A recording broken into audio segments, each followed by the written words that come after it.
जी शाकिर बोलिए।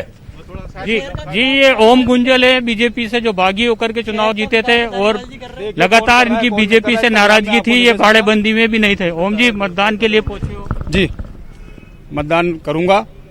शहर का विकास हो, आम जनता का विकास हो, शहर ग्रीन और शहर से आवारा मवेशी हटे, ऐसी जगह मतदान करूंगा। शहर के विकास में कोई कमी नहीं आए। आपकी नाराजगी अभी दूर नहीं हुई बीजेपी से? देखिए, नाराजगी की बात छोड़िए, अब मेरा क्या है, मत देने का टाइम हो गया, अब मैं मत दे देता हूँ। उसके बाड़ेबंदी में आप शामिल नहीं हुए, अभी यहाँ पे भी पार्षद पहुंच गए, बीजेपी के कोटा भी आ गए, तब भी आप उसमें शामिल नहीं हुए। बाड़ेबंदी में मैं क्यों जाऊंगा साहब? मेरे को जनता ने चुनाव जिताया, जनता ने मुझे आशीर्वाद दिया है, तो मैं किसी की बाड़ेबंदी में नहीं जाऊंगा। तो ये ओम गुंजल है, बीजेपी के बागी पार्षद थे और जो है अभी तक ये बीजेपी खेमे में नहीं गए, बाड़ेबंदी में भी ये शामिल नहीं हुए थे। और आज जब कोटा पार्षद सभी पहुंच चुके हैं, उसके बाद भी ये नहीं आए, ये अकेले ही जो है मतदान के लिए आए हैं। ये जो ओम गुंजल है, पूर्व विधायक प्रहलाद गुंजल जो है उनके भतीजे हैं। इन्होंने वार्ड नंबर 31 से जीत दर्ज की है। इससे पहले वार्ड नंबर 3 से चुनाव जीते थे, लेकिन इनका टिकट काट दिया गया था।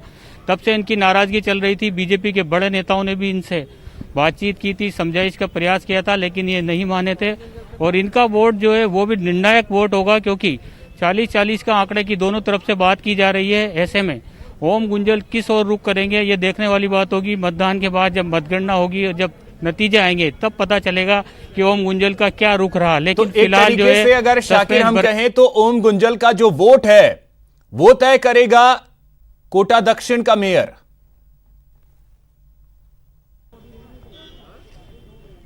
निश्चित रूप से बहुत इंपॉर्टेंट ये जो है इनका मत है, बड़ा महत्वपूर्ण मत है ऐसी परिस्थितियों में, जब 36-36 का आंकड़ा आया है और 4-4।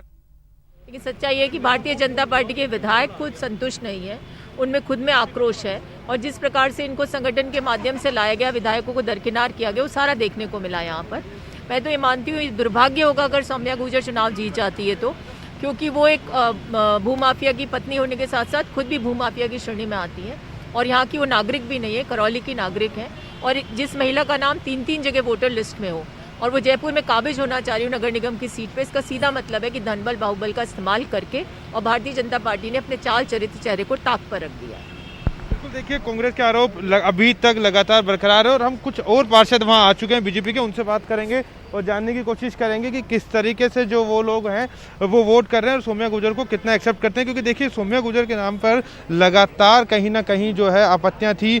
जिस तरह से दीपक ने बात करी कि खुद अशोक लाहौटी कल कैंप में पहुंचे थे, उससे पहले वो कैंप में मौजूद नहीं थे। 2 पावर सेंटर या बनने की बात कही जा रही है, तो कहीं ना कहीं बीजेपी में जो अंतरकलह है वो दिखाई दिया। और जिस तरह से हमने बात करने की कोशिश की, जिस तरह से मीडिया से दूरी बना के रखी गई सौम्या गुर्जर की, वो अपने आप में कहीं इस बात को दर्शाता है कि बिल्कुल सचिन, तो हम देख पा रहे हैं कि वोटिंग की प्रक्रिया चल रही है, अपने अपने स्तर पे दावे भी किए जा रहे हैं। आप सभी का बहुत शुक्रिया तमाम तस्वीरों के लिए और तमाम अपडेट्स के लिए, तमाम जानकारी के लिए। तो मेयर चुनाव पर लगातार हमारी नजर बनी हुई है। रुकेंगे ब्रेक के लिए।